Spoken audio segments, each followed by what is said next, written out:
Oke, mari kita berdoa untuk mempersiapkan hati kita untuk mendengar firman Tuhan. Bapa yang baik, kami percaya Engkau hadir di tengah-tengah kami. Dengan hati yang terbuka Tuhan. Dengan roh yang siaga Tuhan. Kami mau nangkap firman Tuhan. Berbicaralah, singkapkan kebenaran-Mu Tegur. Tegur mana yang salah Tuhan. Nyatakan kebenaran-Mu Tuhan. Balut setiap yang luka. Adakan mujizat Tuhan.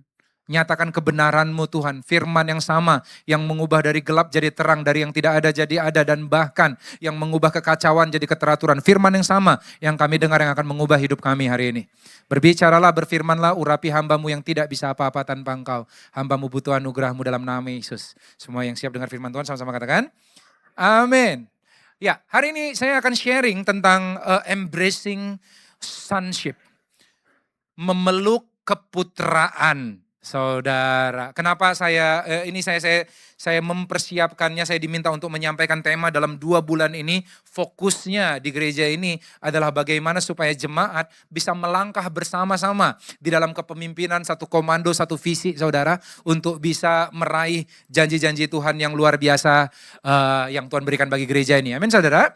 Nah, hari ini saya percaya apa yang saya sampaikan akan berlaku juga di dalam seluruh aspek kehidupan, bukan hanya bergereja, apabila kita mau menangkapnya.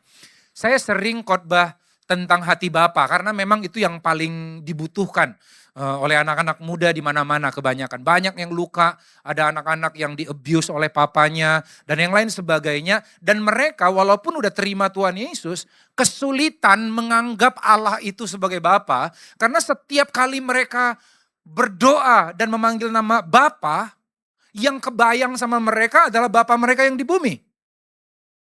Sehingga itu membuat mereka susah untuk menggambarkan Bapa itu kayak apa. Saudara, gambaran Bapa itulah yang membuat mereka akhirnya menentukan cara mereka melayani.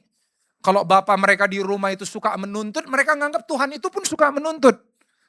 Kalau Tuhan Bapa di rumah itu kasihnya bersyarat, demikian juga rasanya aku datang sama Tuhan, ya kalau lagi bener lah. Beberapa orang saya ajak, yuk ke gereja yuk. Dia katakan, entar lah bro, gua masih kotor banget nih, entar kalau udah beneran dikit baru ke gereja.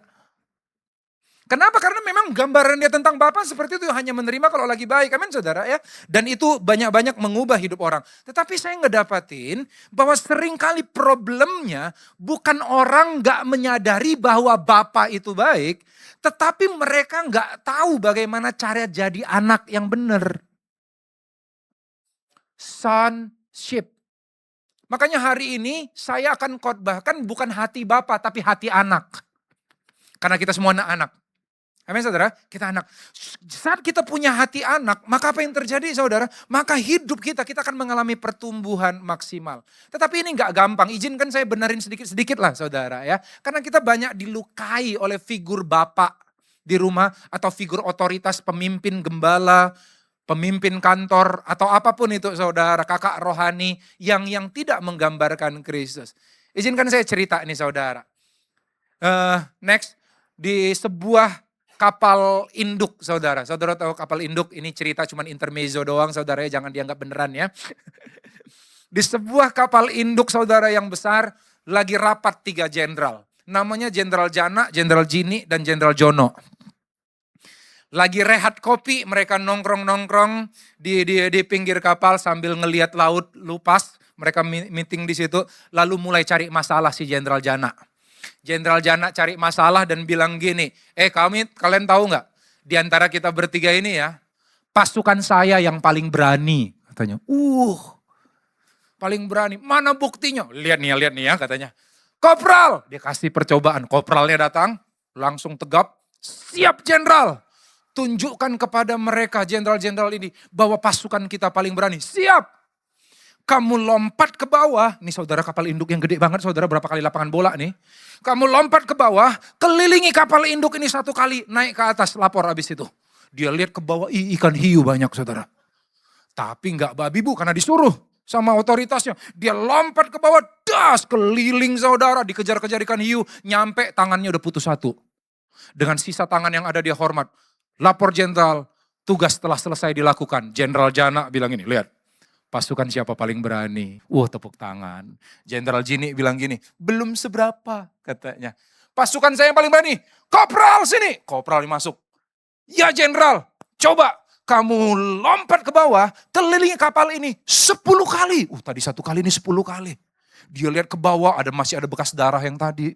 Ada ikan hiu, tetapi karena berani, dia lompat ke bawah, kelilingin, 10 kali sambil dikejar-kejar hiu. Putus tangan 1, putus kaki 1. Dengan sisa yang ada, dia hormat. Tugas telah selesai jenderal. Jenderal Jini bilang, lihat prajurit siapa paling berani. Jenderal Jono bilang, belum seberapa kalian semua. Katanya, pasukanku paling berani. Dia katakan, kopral. Kopralnya lagi nyundut di ajung. Lu tuh. Enggak lu, ya ogah-ogahan ya. Ada apa jenderal? Katanya, tunjukkan prajurit kita paling berani. Gimana caranya? Kata kopralnya, kamu lompat ke bawah, kelilingi kapal induk ini 20 kali. Dia lihat ke bawah. Ada bekas tangan, bekas kaki. Darah. Ada apa? Ikan hiu. Dia mundur sejenak, kopralnya kirain ngambil ancang-ancang mau lompat saudara. Dia mundur, dia dekati si jenderal, dia ludahin. Cuy, pas di muka ludahnya. Pas di mukanya. Sambil menyeka ludahnya. Gila lu ya kata kopral. Lu aja kalau berani lu terjun sendiri. Nyuruh-nyuruh kagak bener. Mati gue lu suruh. Pergi lagi dia, nyundut lagi di belakang. Sambil menyeka ludahnya, Jenderal Jono berkata, lihat prajurit siapa paling berani.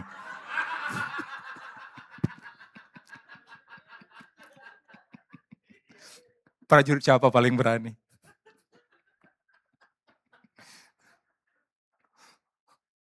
Saudara, kita seringkali luka, makanya saya sebut namanya father wound. Saudara, next.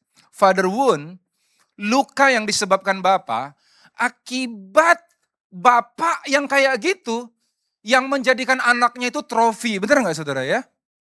Ya suruh sana, suruh sini, kebanggaan kalau anaknya bisa taat gitu ya. Bisa hebat, itu dong baru anak papa. Dan lain sebagainya, saudara menunjukkan keberanian anaknya. Sampai akhirnya saudara, keberanian anak-anak Tuhan itu adalah keberanian yang palsu. Keberanian anak Tuhan, banyak keberanian yang palsu, bukan keberanian karena rasa aman kepada Bapa, tapi keberanian jatuh-jatuhnya nekat, saudara, bukan iman. Ya gitu. Nah hari ini coba kita lihat nih sama-sama saudara. Saya coba nyelidiki saudara, apa yang dampak fatherless ini lagi topik yang luar biasa banget. Karena Indonesia katanya salah satu negara yang paling fatherless di dunia. Tanpa figur ayah. Dan kalau tanpa figur ayah kita tahu bagaimana kualitas generasinya. Gak peduli saudara mau dapat bonus demografi gimana pun saudara. Kalau punya sebanyak apapun pasukan. Tapi kalau mentalitas tanpa ayah. Maka apa yang terjadi? Ya seperti itu. Dan terutama anak-anak Tuhan di dalamnya. Kita gak akan bisa mengenali Bapa dengan sempurna. Saudara. Coba lihat saudara. Next. Ada African proverb. Ini masalah di seluruh dunia. African proverb, waktu saya baca ini saya mau nangis saudara, miris. Ini telah puluhan tahun saudara peribahasa atau quote ini ada di Afrika. Dikatakan seperti berikut. Anak yang tidak pernah dipeluk hangat oleh ayahnya akan membakar rumahnya sendiri demi mendapatkan kehangatan. Inilah ciri fatherless. Setiap orang yang fatherless, maka dia akan menimbulkan kekacauan di mana-mana. Next.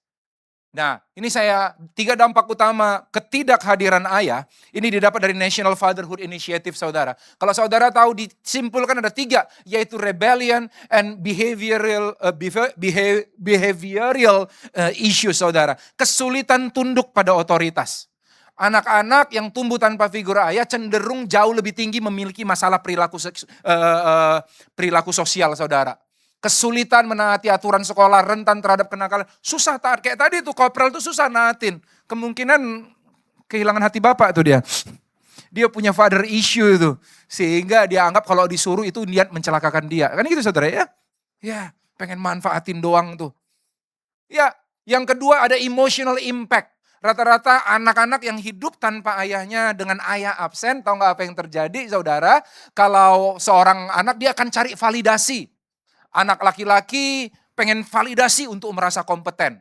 Oh, dia berjuang, pengen yang paling tinggi, pengen berprestasi. Tujuan cuma satu, supaya dipandang oleh bapaknya. Kalau anak perempuan untuk merasa berharga, dia pengen. Dan biasanya nih jatuhnya ke pelukan laki-laki satu, ke pelukan laki-laki lain. Pengen dapat rasa berharga, saudara. Dan lain sebagainya. Kemudian ada relational impact. Anak fatherless seringkali membangun tembok pertahanan diri yang tebal. Mereka sulit percaya orang lain. Apalagi percaya pastor. Kan tema kita 2 bulan ini adalah bicara tentang bagaimana berjalan bersama. Amin saudara, dalam pemimpin. Bagaimana mungkin kita berjalan bersama pemimpin yang kita baru kenal, sedangkan pemimpin yang sejak kita lahir aja kita nggak bisa percaya. Papa kita. Amin. Dan ini terutama figur yang lebih tua atau mentor karena ada ketakutan mendalam bahwa mereka akan ditinggalkan atau dilukai. Lagi pasang pertahanan deh. Jangan buka diri terlalu jauh deh sama pelayanan ini. Nanti luka.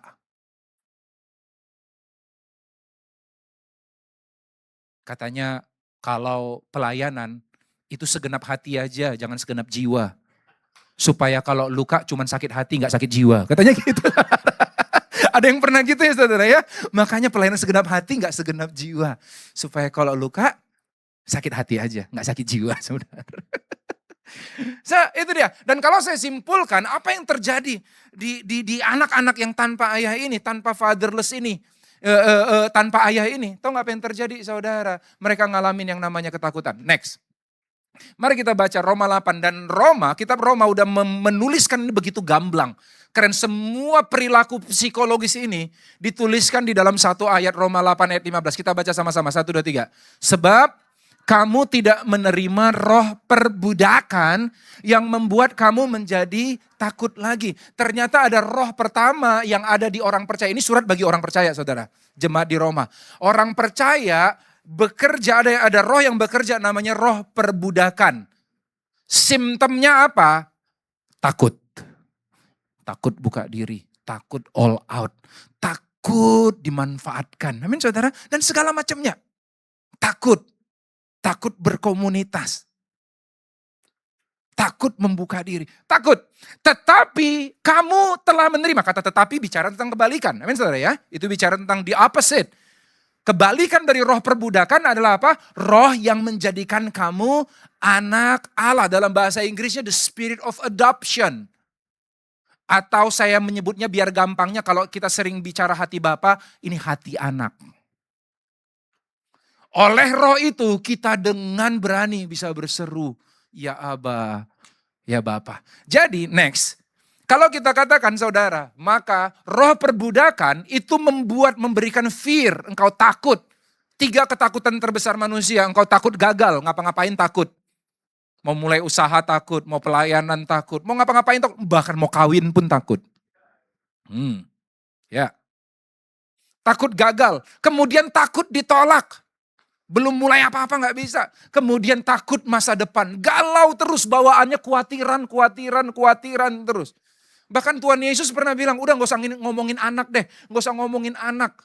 Kamu kok khawatirnya keterlaluan sih? Kalau anak itu harusnya gak khawatir, gak usah ngomongin anak. Burung aja deh, burung. Burung di udara dipelihara ngapain khawatir. Gak usah ngemin burung deh, burung bisa terbang tuh cari makan. Bunga tuh gak bisa cari makan. Bunga di padang dihiasi. Kenapa kamu khawatir? Saudara nangkap maksud saya? Apalagi kita, anak. Kita itu anak.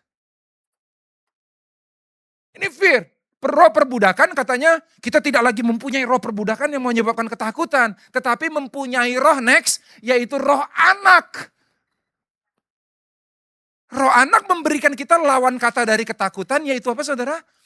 Keberanian. Saudara, kalau saudara baca di dalam bahasa aslinya, kata anak dalam bahasa Yunani adalah huio. Huio satu artinya anak, huiotesia. Huiotesia ini selalu hubungannya, kalau saudara baca Strong Concordance saudara, arti dari roh anak itu atau hati anak itu, artinya adalah engkau jadi punya hubungan dengan Tuhan. Punya hubungan bikin kamu gak takut ditolak. Amin saudara? Kemudian engkau punya karakter. Kalau kamu punya karakter, kamu gak takut gagal. Amin saudara? Kemudian engkau punya warisan. Kalau engkau punya warisan, engkau gak takut masa depan. So roh anak menjawab segala roh perbudakan. Kira-kira nangkap maksud saya? Ini the opposite. Oke deh, next. Kita langsung aja deh. Pak Tommy terlalu teologis. Kita bicara langsung belak-belakan aja deh. Pengertian sonship. Sonship atau hati anak, roh anak adalah rasa aman yang penuh di dalam kasih Bapa Sorgawi yang memberi kita keberanian untuk tunduk dan dibentuk oleh otoritas duniawi yang tidak sempurna. Dari kopral tadi, kita nganggap yang paling berani adalah yang berani ngeludahin pemimpin. Itu yang berani dong. Enggak. Keberanian terbesar adalah di saat engkau berani untuk tunduk dan mempercayai bahwa engkau aman dalam lindungan Bapa Sorgawimu.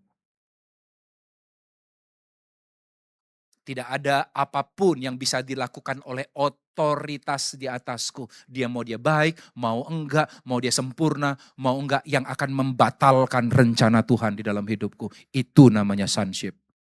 Rasa aman.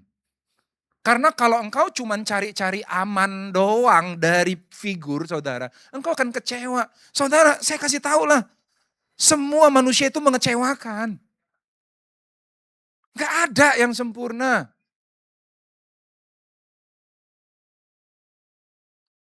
Amin saudara. Cuma ada dua jenis orang.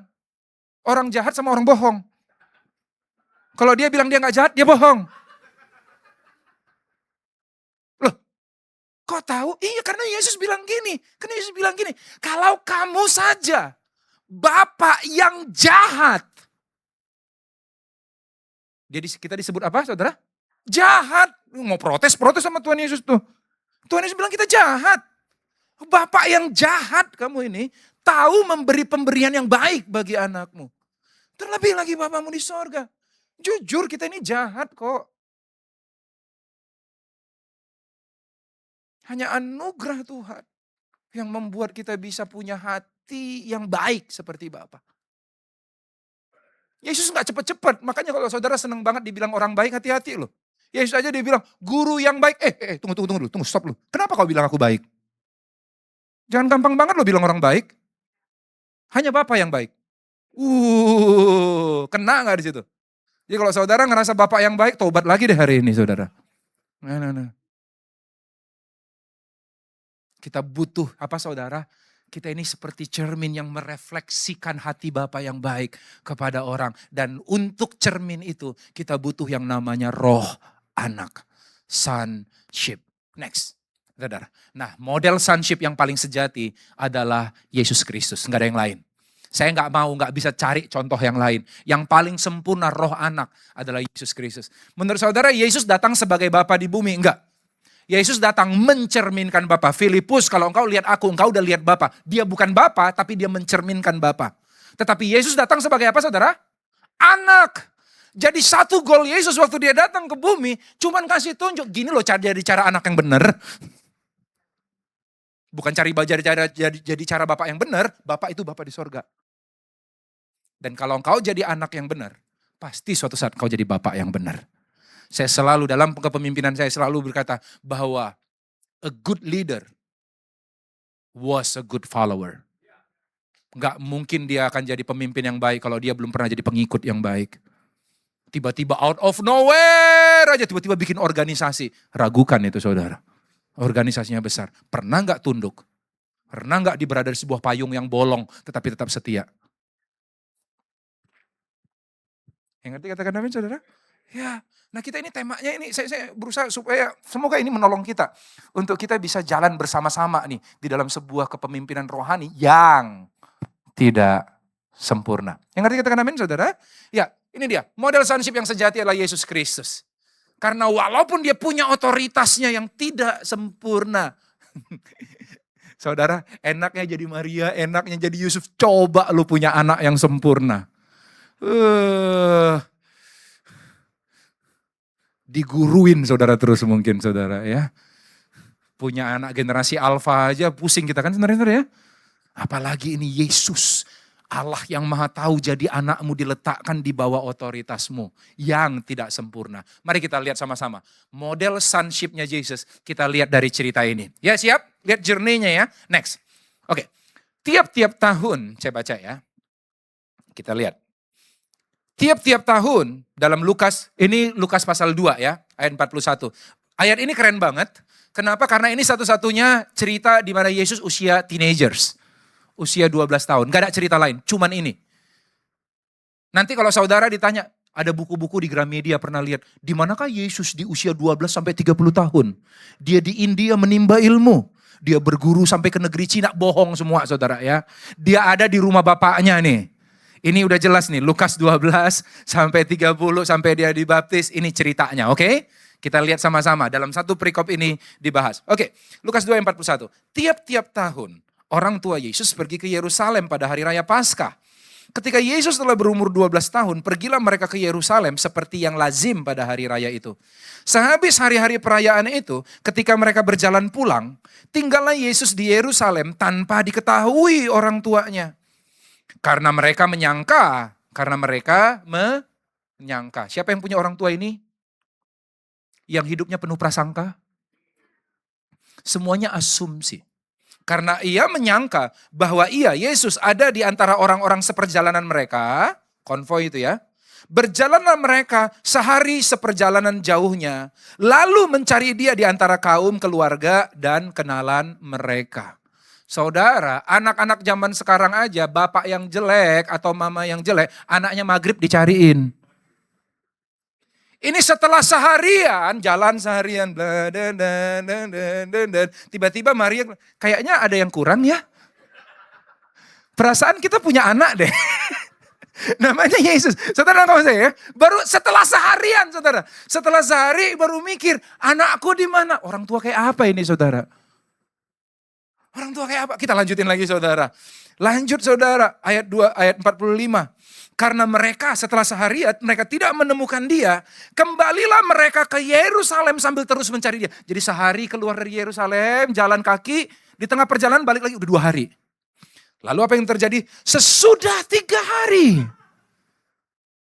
3 hari saudara anakmu hilang. Mereka menemukan dia di tempat yang mereka nggak pernah bayangkan. Mereka kira mungkin di tempat mainan layangan. Atau tempat beli kartu Pokemon TCG. Atau apapun itu saudara. Tapi tahu nggak apa yang terjadi saudara? Mereka nemuin di bait Allah.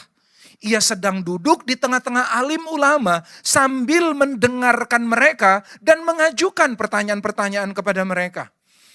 Dan semua orang mendengar dia dengan sangat heran akan kecerdasannya dan segala jawab yang diberikannya. Kalau dia sampai butuh sehari untuk cari Yesus, baru tahu oh ternyata di bait Allah. Ternyata tahu nggak apa yang terjadi? Ternyata orang tuanya nggak ngerti passionnya Yesus. Oh Yesus ternyata hobinya di bait Allah ya, baru tahu dia. Butuh sehari nyari, baru tahu. Saudara lihat nggak ini saudara? Dan begitu ngelihat di tempat, mungkin mereka kita doa aja lah, udah seharian nggak dapet nih, kita doa di bait Allah yuk biar ketemu Yesusnya. Baru ketemu, ya elah. Ternyata dia di situ saudara, dia bertanya jawab sama ahli Taurat. Dan tahu nggak, bapaknya, mamanya datang, misi ya. Dia ambil Yesusnya, minta maaf, mungkin kupingnya yang ditarik. Saudara nggak kebayang Yesus pernah dijewer saudara? Saudara bayangkan sekarang. Diambil, lu ya bikin susah aja 3 hari. 3 hari, mama papanya sibuk, ditarik saudara. Lalu tahu nggak apa yang terjadi saudara? Coba kita lihat, baca. Nah ini dia. Dan ketika orang tuanya melihat dia, tercenganglah mereka. Lalu kata ibunya kepadanya, nak, mengapa engkau berbuat demikian terhadap kami? Bapakmu dan aku dengan cemas mencari engkau. Bapakmu dan aku dengan cemas mencari engkau. Saudara lihat saudara? Jawabnya kepada mereka, mengapa kamu mencari aku? Anak 12 tahun setelah dicari. Nah kami lelah cari kamu, udah 3 hari baru ketemu nih nak. Kenapa engkau mencari aku? Pengen dijita gak nih anak saudara? Udah 3 hari hilang, mengapa engkau mencari aku? Tidakkah kau tahu bahwa aku harus berada di rumah bapakku? Geplak nih langsung saudara. Tidakkah engkau tahu aku harus berada di rumah apa saudara? Bapakku katanya saudara. Kita lihat saudara. Ayat 50. Tetapi walaupun Yesus ngeliat nih orang ini gak ngerti ya passion saya ya. Ini gak ngerti calling saya. Berapa banyak saudara yang punya pemimpin yang mungkin gak ngerti calling saudara. Yang mungkin gak ngerti passion saudara. Tetapi tahu nggak apa yang terjadi? Yesus ngalamin. Yesus ngalamin. Tapi apakah membuat itu Yesus nggak maksimal dalam hidup? No, no, no, no, no. Kita lanjutkan saudara. Kita lihat saudara. Bagaimanakah wujud dari sikap hati seorang anak?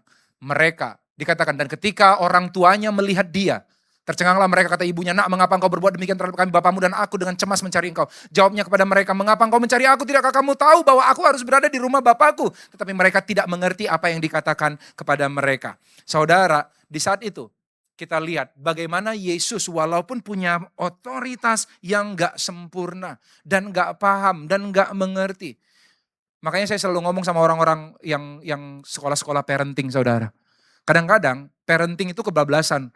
Seolah-olah kita bisa mengantisipasi semua sikap anak. No, no. Tuhan selalu menyiapkan ruang misteri tersembunyi di mana engkau gak akan pernah bisa paham anakmu. Di mana di sisi itu, di momen itulah engkau tahu bahwa setiap parenting yang terbaik butuh anugerah Tuhan. Butuh anugerah Tuhan untuk bisa. Kalau enggak bisa.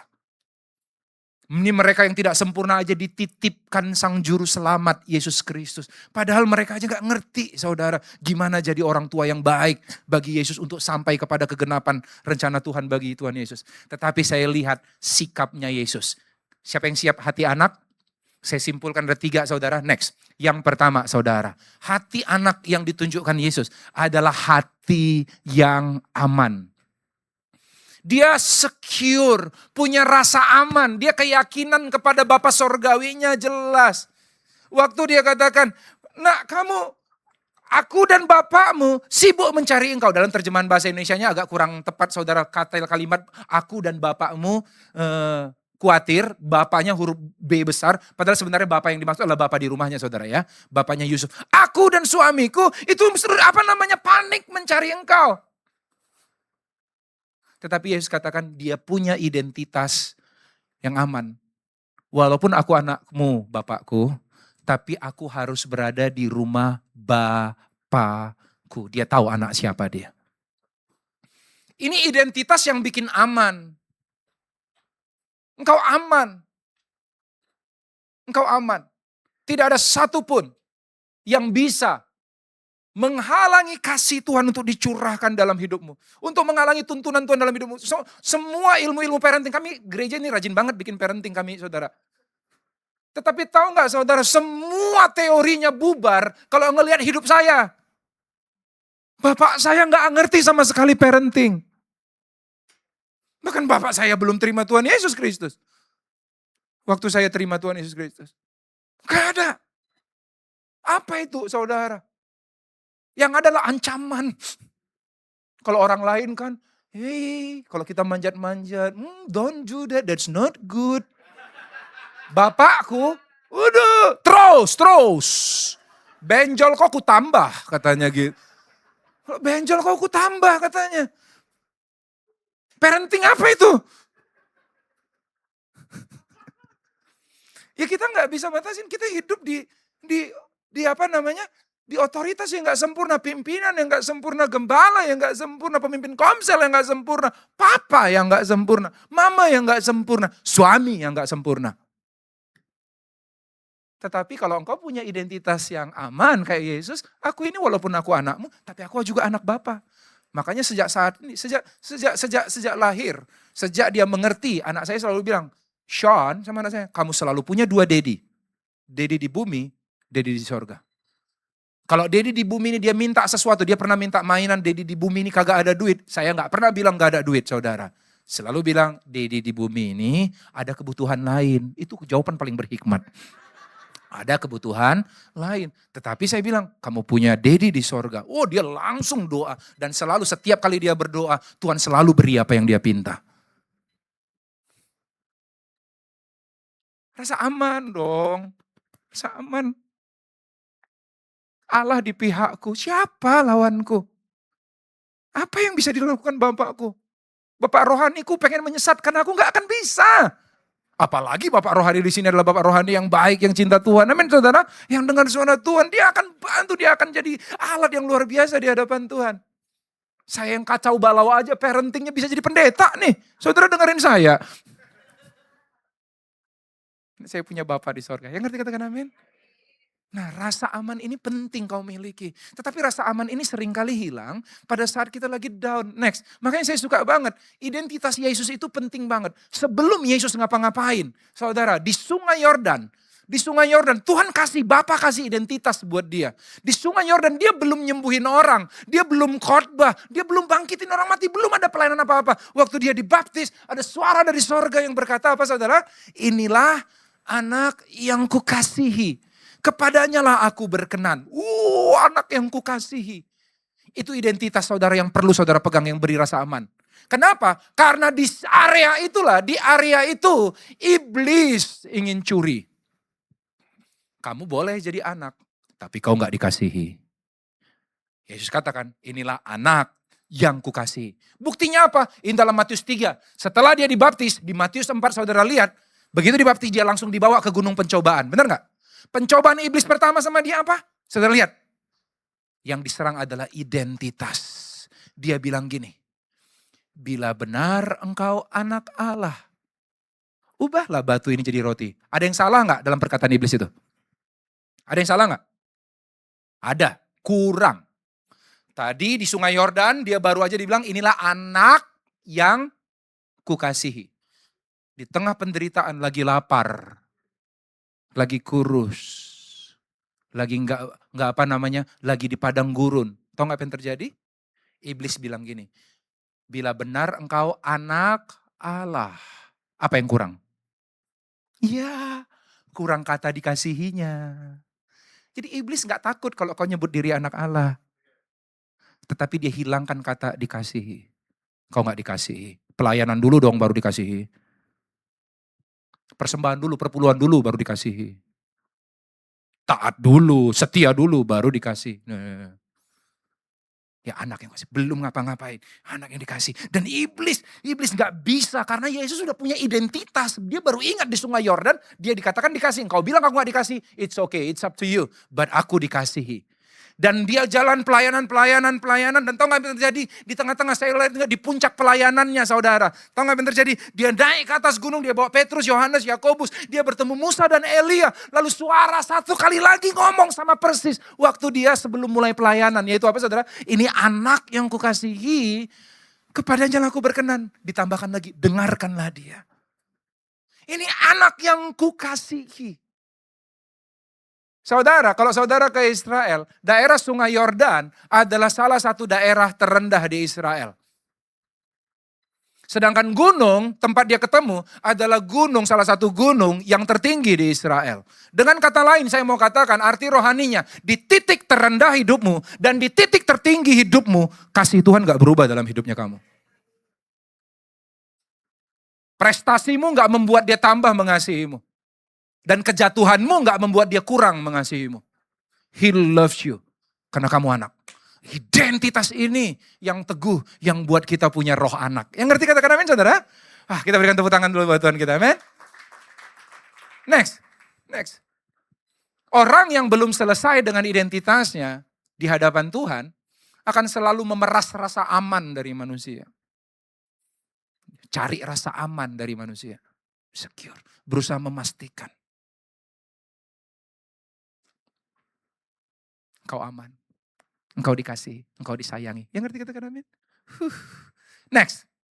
Mari kita lihat sama-sama. Saudara. Jadi orang yang punya rasa aman. Sekalipun engkau punya payung yang bolong. Saudara. Saya bukan lagi ngomongin gereja ya saudara ya. Tetapi kalau seandainya engkau punya otoritas seperti ini. Karena pada kenyataannya pada akhirnya memang tidak ada yang sempurna. Amin saudara. Papamu, orang tuamu, pemimpinmu. Kalau dia engkau ngalamin otoritas yang bolong seperti ini. Tenang aja, payung perlindungan Tuhan memberi kamu rasa aman yang cukup. Karena engkau bukan hanya anak gembalamu. Kamu anak dari Bapa di sorga. Ini hal-hal yang sangat sederhana tapi jarang yang ngerti. Tapi kalau lihat muka saudara, mukanya ngerti semuanya. Berikan tepuk tangan buat Tuhan kita. Amin saudara. Amin. Next. Nah saudara, selanjutnya di ayat 51. Setelah orang tuanya gak ngerti itu, tahu gak apa yang terjadi saudara? Di ayat 51 dikatakan, lalu ia pulang bersama-sama dengan mereka ke Nazaret. Dan ia tetap hidup dalam asuhan mereka. Dan ibunya menyimpan semua perkara itu dalam hatinya. Walaupun dia ngelihat orang tuanya nggak ngerti. Orang tuanya bingung. Nggak ngerti perkara-perkara rohani. Bingung, susah deh ini. Gimana orang ini mau nuntun aku kepada passionku. Kepada panggilan Tuhan yang besar dalamku. Nggak ngerti ini orang. Tapi apa yang dilakukan Yesus? Tetap pulang dia bareng mereka. Dan Alkitab katakan, dan ia tetap hidup dalam asuhan. Dalam bahasa Inggrisnya bukan asuhan, tetapi kalau diasuh kan kayaknya digendong-gendong gitu ya saudara. In submission. Di dalam penundukan diri. Tunduk. Ini penting. Saya tahu mungkin kau punya pemimpin di rumah, suami, ayah. Yang kayak jenderal itu yang nyuruh, yang boten-boten saudara. Tapi saya mau katakan, penundukan diri selalu jalan yang terbaik dalam hidupmu. Kenapa? Karena engkau tetap punya rasa aman itu. Nah yang kedua adalah apa yang membuat Yesus itu adalah hati seorang anak, adalah hati yang tunduk. Taat pada otoritas manusia. Engkau nggak bisa tunduk hanya pada Tuhan tetapi nggak kepada manusia. Nggak bisa. Nggak bisa. Kau harus tunduk pada otoritas yang sediakan Tuhan buat engkau di bumi. Kenapa? Karena itu adalah latihan. Latihan apa? Latihan untuk membawa engkau kepada level penundukan diri yang sempurna. Yesus suatu saat nanti Bapa tahu bahwa dia harus belajar tunduk yang gak enak banget, yaitu disalib. Jadi gak bisa barang siapa gak setia pada perkara kecil, dia gak akan dipercayakan perkara besar. So dia berlatih dulu, tunduk dulu pada orang tua ini. Tuhan kok nyuci piring, katanya gitu kan. Saudara gak bayangin Yesus nyuci piring tuh.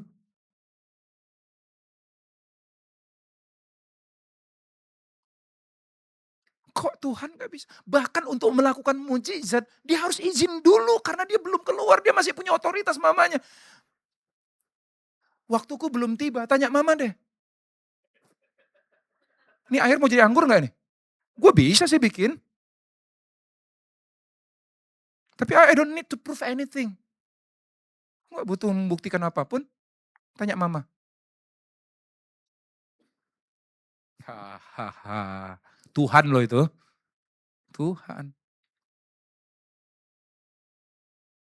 Di dalam sebuah film Jesus for Youth, saya pernah nonton. Itu sebuah sequel, ya tidak selalu tepat secara Alkitab, tetapi kayak menggambarkan. Saudara tahu bahwa sejarah mencatat bahwa Yusuf, papanya Yesus itu meninggal sebelum Yesus memulai pelayanan. Kamu kebayang gak sih, Yesus itu udah Tuhan sejak lahir atau udah umur 30 baru dia jadi Tuhan? Dari lahir, saudara tahu gak? Malaikat itu udah nyembah dia sejak dia lahir. Dia punya karunia membangkitkan orang mati gak saat itu saudara? Kamu kebayang bapakmu terbujur kaku di situ? Belum sempat ngelihat kesuksesanmu, belum sempat lihat pelayananmu dan kamu punya power untuk bangkitin. Wah, di situ di dalam film itu dilema banget. Gimana?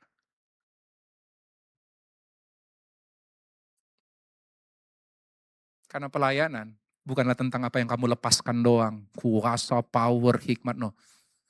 Pelayanan juga tentang menahan. Self control. Dan dia tahan. Dan untuk belajar berserah, jadilah kehendak-Mu Tuhan. Tuhan yang memberi, Tuhan yang mengambil, terpujilah Tuhan. Wow. Next, ketundukan hati yang tunduk. Ketundukan bukanlah tanda kelemahan, melainkan tempat perlindungan di mana kedewasaan kita itu apa saudara? Dibentuk. Ini saya cerita lah ini sedikit saudara. Kasih tahu waktu saya kalau udah mau habis ya. Penundukan diri saya belajar. Saya belajar. Saudara, saya ini Batak saudara. Dari lahir aja udah keras saudara. Keras beneran saudara. Dan saya orangnya idealis. Kalau ada nggak benar saya langsung ngomong saudara. Dan itu banyak bikin orang luka. Nah suatu kali saudara, tahu nggak apa yang terjadi? Saya saat itu di sebuah tempat, di sebuah cabang gereja kami di Bintaro saudara. Saya menggembalakan anak muda. Dan tahu nggak apa yang terjadi saudara? Tiba-tiba ada sebuah keputusan saat itu. Yaitu, ya saya nggak usah ceritain keputusannya lah saudara ya. Jadi intinya yang saya nggak setuju keputusannya. Keputusan dari gembala saya.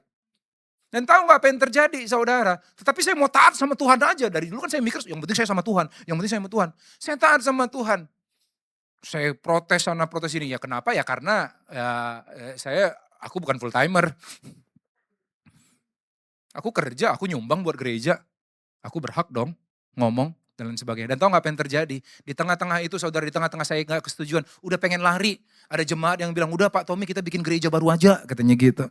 Dan lain sebagainya saudara. Tapi saya bilang, enggak, saya mau dengar Tuhan. Dan tahu nggak Tuhan ngomong apa waktu saya lagi berdoa. Tuhan malah suruh saya di tengah-tengah kondisi nggak setuju sama pemimpin. Saya disuruh jadi full timer. Kurang asem nggak saudara? Saya nggak tahan, aduh Tuhan tinggalkan pekerjaan saya, ini saya seorang insinyur. Saya akhirnya tinggalkan, benar belajar taat setelah bergumul sekian lama. Dan akhirnya saudara, saya jadi full time. Tetapi nggak tahan. Dan akhirnya apa yang terjadi saudara? Karena saya ngerasa, saya harus protes ini, protes sana. Ini nggak benar, itu nggak benar, dan lain sebagainya saudara. Akhirnya saya mempunyai satu escape. Yaitu apa saudara? Saya mau sekolah lagi. Tapi tujuannya sebenarnya saya pengen lari dari pemimpin saya. Saya sekolah ke Australia saudara. Dengan alasan kalau mau jadi hamba Tuhan yang benar harus belajar dong. Saya mau belajar. Pergilah saya ke Australia, ke YWAM. Tahu nggak saudara, saya pergi ke sana karena saya nggak bisa terima kepemimpinan pemimpin saya. Protes aja. Ya nggak ada yang ini, nggak ada yang esensi sebenarnya. Cuman ya karena keras aja saya, sok bener aja. Lalu saya pergi ke sana, dirilis saudara, diberkati lagi saya saudara sama pastor saya, tetapi udah terlambat.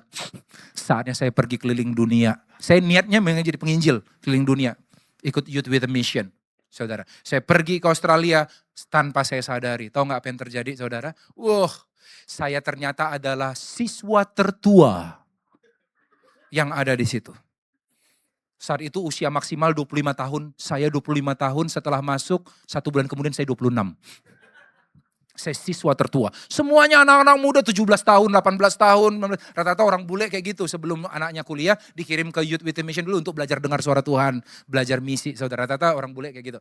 Lalu habis itu saya gitulah sama anak-anak gini. Saya udah biasa KKR. Orang udah bisa rebah-rebah kalau pelayanan saudara. Dan tahu gak apa yang terjadi sama orang-orang ini?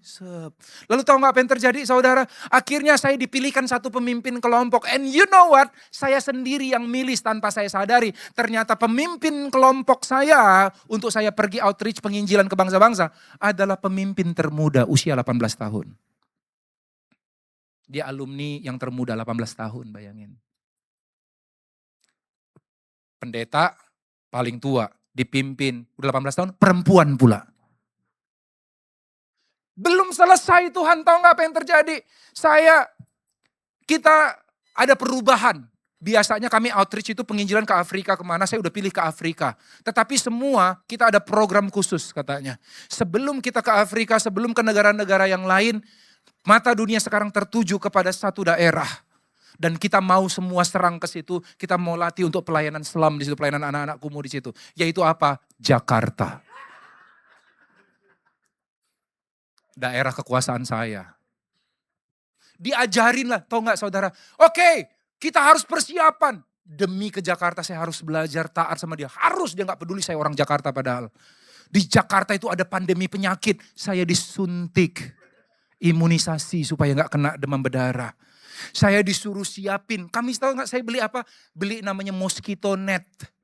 Kelambu. Kan tidur di kelambu supaya gak kena pandemi katanya. Dia kira mungkin terbelakang kali Jakarta ini ya. Saya pergi ke sana sih, waduh, pokoknya dia ada pengajaran, diajarin cara salaman, gak boleh tangan kiri, diajarin cara salaman, saya pakai tangan kanan, orang bule yang ngajarin. Akhirnya begitu nyampe saudara, waduh saya bener-bener enek banget saudara, gondok banget. Begitu nyampe saudara tahu gak apa yang terjadi di Jakarta, saya senang banget karena ketemu Indomaret, di sana air aja mahal berapa dolar, di sini kan murah banget. Saya langsung ke Indomaret pergi, langsung dimarahin sama umur 18 tahun itu cewek, Tommy always go in pair. Selalu berdua-berdua, nanti kamu hilang. Ya Tuhan. Sepanjang pelayanan kemana-mana ke selam semuanya khotbah. Anak 17 tahun, 18 tahun yang gak jelas itu teologinya saudara. Saya pendeta yang biasa altar call. Gak dikasih khotbah sama sekali. Gak dikasih sharing. Di tengah-tengah gondoknya minta ampun. Nangis ya Tuhan, Tuhan kenapa ini kok gini sih, kok gini sih. Kok kayak tiba-tiba keluar satu kalimat dari Tuhan. Sederhana banget. I hope this is for you too. Dia bilang, kalau belum lulus ya remedial.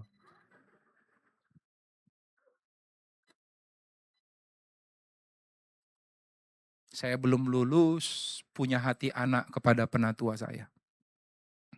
Kemanapun kamu pergi, remedial, diulang, diulang, diulang. Saya tahu ada seorang perempuan yang pengen keluar dari rumahnya dengan cara yang legal. Kenapa? Karena gak senang sama bapaknya. Cara satu-satunya cara keluar dari rumah dengan legal adalah dengan cara kawin. Kawin muda deh dia. Hanya untuk mendapati istri suaminya persis kayak bapaknya. Persis. Kalau belum lulus, remedial. Akhirnya setelah selesai di situ, saya nggak jadi niat keliling dunia, saya balik. Saya bersimpu di depan para pemimpin saya penatua. Dan sejak itu, saya memposisikan diri sebagai anak bagi mereka. Goal saya cuma satu, pengen bapak saya bahagia. Bener-bener hubungan kayak bapak sama anak. Dan begitu saya punya hati anak, baru mata saya terbuka ngelihat hati bapak. Suatu kali Pak Lukito, bapak saya, bapak rohani saya, tiba-tiba dia panggil saya, Tommy. Aku tadi malam gak bisa tidur, Tom. Kenapa? Aku mikirin kamu. Lah kenapa ini? Dia bilang, kamu ini usia sekian, saat itu usia saya masih 32 atau belum kawin kamu. Lalu kamu juga belum punya rumah. Kalau belum punya rumah sekarang, kapan lagi kamu mau punya? Aku dari kemarin mikirin gimana caranya. Tahu gak, tanpa sadar waktu dia ngomong itu saya nangis, saudara. Bapak saya yang jasmani aja gak pernah mikirin sampai segitunya.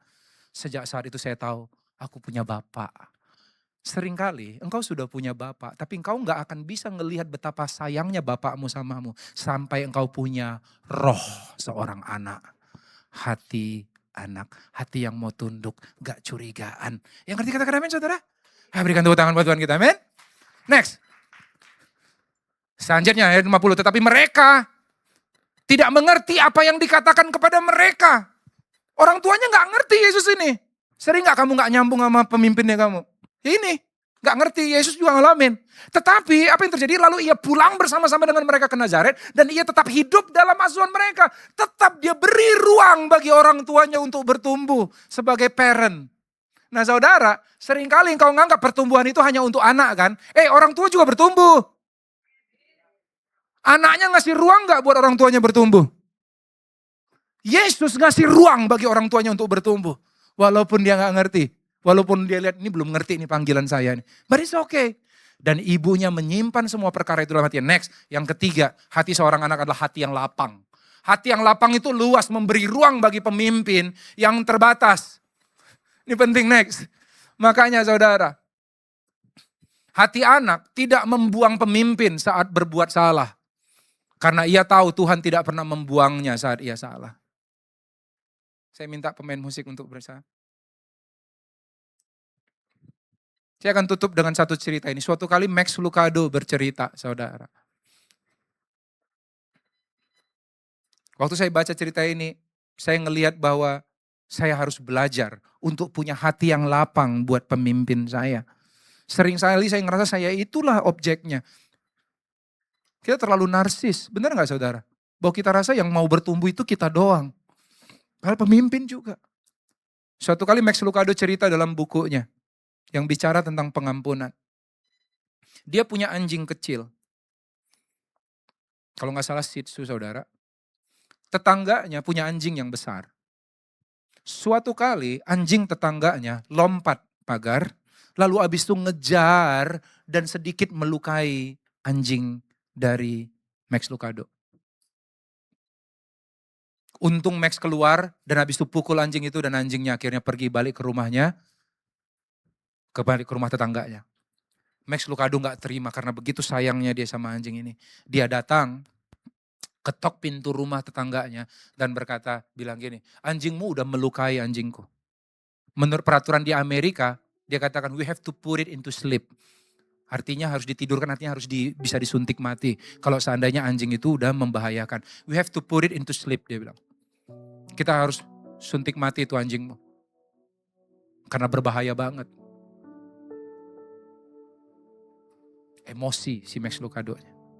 Tapi tahu gak tetangganya ini memohon sama dia dan bilang gini, Max, maukah kamu mengampuni anjingku? aku belum selesai melatihnya.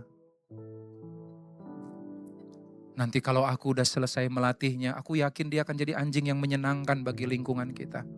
Dan dia tidak akan melukai anjingmu lagi. Waktu tetangganya bilang gitu, Max teringat seperti dibayangkan dibawa untuk ngingat Tuhan. Begitulah Tuhan dengan kita. Setiap kali ada anak Tuhan yang melukai kita. Mungkin itu pemimpinmu, otoritasmu, siapapun itu yang melukai engkau. Sang pemilik orang tersebut yaitu Tuhan. Dia mendatangimu dan memohon kepadamu. Maukah kamu bersabar dengan dia? Aku belum selesai membentuk dia. Aku belum selesai berurusan dengan dia. Kalau aku udah selesai latih dia, dia jadi karena pribadi yang pasti menyenangkan. Dan akan jadi berkat bagi banyak orang. Maukah kamu bersabar saat ini kepada setiap jemaat Tuhan yang kau punya otoritas, gembala, pemimpin, suami, ayah, whatever it is, pemimpin di kantor.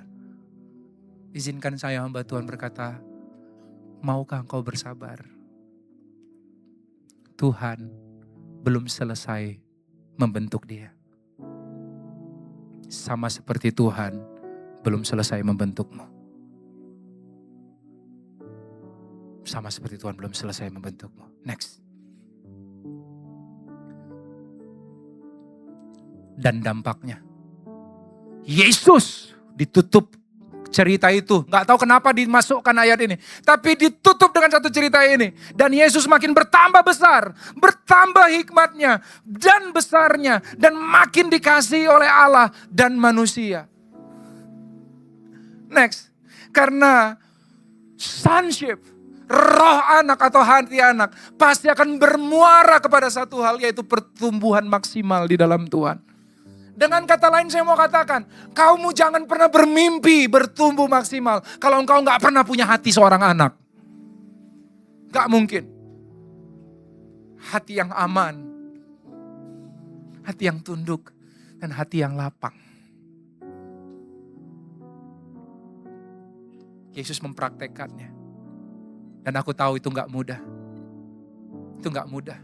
Makanya namanya bukan sekedar karakter anak. Tetapi hati anak atau roh anak. Next. Kenapa? Karena Yesus telah meneladankannya. Keberhasilan Yesus untuk taat pada perkara-perkara kecil. Akhirnya membawa dia kepada masterpiece. Karya terbesar yang pernah dilakukannya. Yang sampai ribuan tahun menyelamatkan miliaran orang, saudara. Setiap orang yang percaya. Dia katakan dia sujud dan berdoa, katanya, ya Bapakku, jikalau sekiranya mungkin, biarlah cawan ini lalu daripadaku. Tetapi jangan seperti yang ku kehendaki, melainkan seperti yang kau kehendaki. Karena dia tahu Bapaknya yang baik. Apapun yang disuruh Bapaknya, sekalipun itu penderitaan. Dia tahu, dia aman bersama Bapaknya. Next, dan karya salib Kristuslah. Karya salib Kristus yang memampukan kita punya anak. Makanya dikatakan, sekarang kita jadi anak-anak Allah dan roh sang anak ada dalam kita. Sehingga kita tidak lagi dilanda oleh ketakutan. Tetapi keberanian, berani tunduk dan taat. Bahkan di tengah-tengah otoritas yang tidak sempurna. Sama-sama kita bangkit berdiri. Jesus. Jesus. Kau beri yang ku pinta. Saat ku mencari, ku mendapatkan. Ku ketuk pintumu dan kau bukakan. Sebab kau Bapakku, Bapa yang kekal. Takkan kau biarkan, takkan kau biarkan aku melangkah hanya sendirian. Kau selalu ada.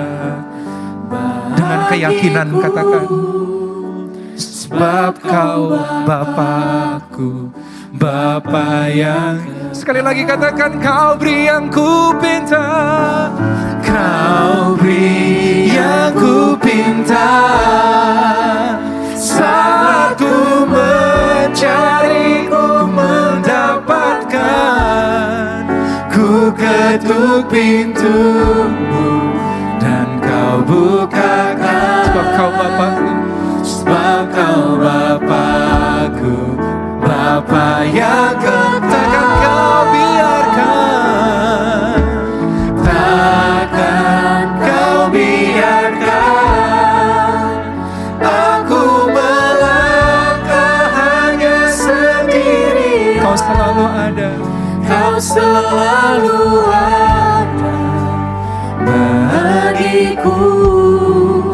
Sebab Kau Bapakku, Bapa yang. Di akhir khotbah ini, adakah saudara yang saat kau mendengar firman Tuhan, engkau tahu bahwa ini ternyata rahasianya? Aku gak pernah meragukan bahwa Dia itu Bapa yang baik. Tapi seringkali aku gak bersikap dan punya hati sebagaimana seorang anak. Tuhan gak minta macam-macam. Dia pengen kamu cuman pengen beri hati yang aman aja. Percaya kamu gak akan ada diapa-apain. Aman hidupmu. Dalam genggaman tangannya yang memelihara engkau. Dia menjadikan segala-galanya baik dalam hidupmu. Rancangan yang ada padanya, rancangan damai sejahtera. Mungkin walaupun orang ngelihat bahwa itu mungkin seperti sebuah kecelakaan. Dia pengen kamu hati yang tunduk. Karena Dia sedang latih engkau untuk penundukan yang jauh lebih besar di masa depan pada suara yang tidak terlihat itu. Dan pengen punya hati yang lapang. Karena engkau juga sedang dibentuk oleh Tuhan. Sama seperti pemimpinmu sedang dibentuk. Kalau engkau rindu memiliki roh anak itu, letakkan tangan kananmu di dadamu. Izinkan aku berdoa hari ini. Tuhan, aku berdoa. Sebagaimana engkau Tuhan menaruh rohmu di dalam Kristus Yesus. Yang berkata roh Tuhan ada padaku. Demikian juga kami mau katakan roh anak itu. Roh sang putra itu ada di dalam hati kami. Dan itu membuat kami tidak perlu takut apapun. Kami tidak hidup dalam perbudakan apapun. Kami tidak takut memberi. Kami tidak takut melangkah. Kami tidak takut untuk menjelang tantangan Tuhan. Kami gak takut untuk tunduk. Kami gak takut Tuhan. Karena roh sang anak itu memberi rasa aman kepada kami. Biarlah aku berdoa anak-anakmu di tempat ini. Di hari-hari yang mendekat ini. Dalam seminggu, 2 minggu ke depan. Biar setiap anak-anakmu mendapatkan pewahyuan yang luar biasa. Mengenai betapa baiknya Bapa itu kepada mereka. Mereka berseru dan Tuhan menjawab. Mereka meminta Tuhan memberi. Mereka mengetok pintu dibukakan. Mereka mencari dan mendapatkan. Dan terutama mereka bisa memeluk pribadimu Tuhan yang begitu mengasihi mereka. Dan bahkan sampai mati di atas kayu salib buat mereka. Berkati. Kiranya roh seorang anak tinggal dalam hati setiap jemaatmu dalam nama Yesus Kristus. Semua yang percaya katakan.